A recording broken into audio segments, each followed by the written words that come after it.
Kuki Gallmann is perhaps one of the most inspirational women that I've ever met. So she moved to Africa from Italy. She lived this life of privilege. She moved there with a husband and son back in the late 1970s.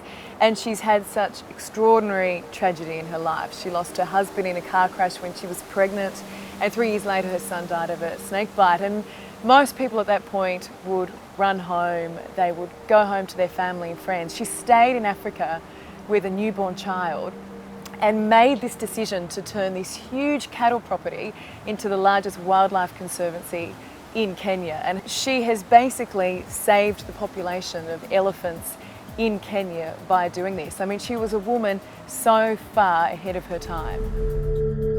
It's stepping into a completely different world. It is a completely different world, and there is a stillness here. If you listen, a stillness. A stillness of the lion that knows its strength. And Mother Africa.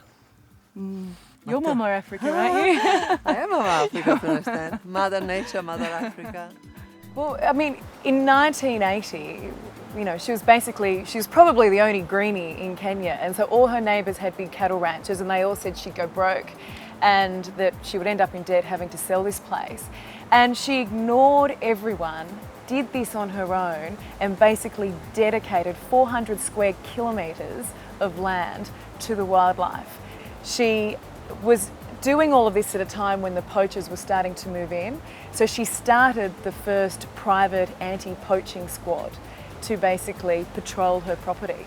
I mean, people thought she was nuts, but you know, we look at her now and think, what an amazing thing, you know, what an amazing thing that she did. But she also wrote a book called I Dreamed of Africa, which was basically her biography, autobiography, and she sold over 3 million copies of that book.